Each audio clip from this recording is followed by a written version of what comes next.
Genshin Impact just updated their regulations based on the latest FTC settlement. This new rule could make you lose your account. So what's happening and what are the updates? But first, let's go back to how it all started. On January 17, 2025, the Federal Trade Commission dropped an article on Hoyoverse titled, "Genshin Impact game developer will be banned from selling loot boxes to teens under 16 without parental consent, pay a $20 million fine to settle FTC charges." The maker of Genshin Impact has agreed to pay $20 million and block children under 16 from making in-game purchases without parental consent to settle allegations that the company violated a children's privacy law and misled users, especially kids, about the true costs of in-game transactions and the odds of getting rare prizes. The FTC says Genshin Impact tricks players, especially younger ones, into spending a ton of money on rare prizes by hiding the real costs behind a confusing system of virtual currency and loot boxes. Hoyoverse also pressures players with flashy ads and limited-time offers to spend quickly.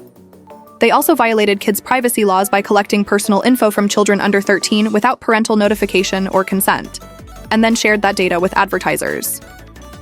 But this isn't the first time the FTC's done something like this. Back in December 2022, Epic Games agreed to a record-breaking $520 million settlement with the FTC. That included a $275 million civil penalty for COPPA violations, the largest ever for breaking an FTC rule, and another $245 million was set aside for refunds related to shady billing practices. Now it's Hoyoverse's turn to enforce new rules. They released a fresh announcement: "We are required by law to age verify US player accounts. The age verification process will be rolled out to all US players by May 20th during login, if they already have one, or upon account registration. Please ensure to provide your age information by July 18, 2025. Failure to verify will result in account suspension, in-game friends and chat records being deleted. No further notifications post-suspension due to inaccessible account information as required by law. If verification is not completed by July 20th, 2026, the personal information tied to your Hoyoverse account will be permanently deleted." Previously, Roblox had to go through ID-based age verification to allow users access to more social features and content meant for those 17+, while ensuring community safety. So, do you think Genshin will follow that same road with ID verification? Or will it stick with the typical "I'm over 16" checkbox? After all, ID checks have been required in regions like China for a while now. Beyond that, Genshin must now clearly display pricing information. On store pages, pull prices have to be shown, and during event banners, the game has to show both the total probability and the estimated range of money needed to obtain items.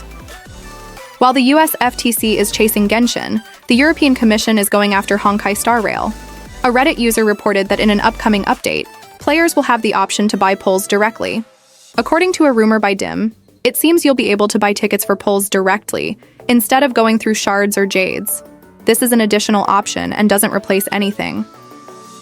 Honkai will also include a description of the cost per pack, so players will know exactly how much each pull costs.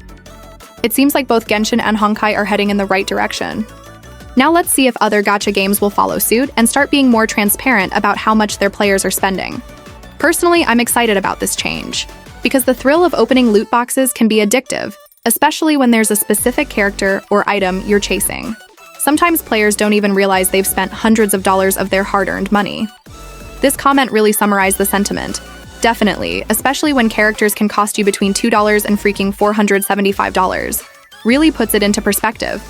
If you did the math and cared about how much you spent, you'd know on average how much a 5-star costs. But seeing it in your face every time you open a banner hits different now. So, what do you think of this new regulations? Are you excited on this new rule for transparency? And how long will it take for other games to follow Genshin and Honkai? Leave your thought down below. As always, thank you so much for watching. See you on the next news update, folks.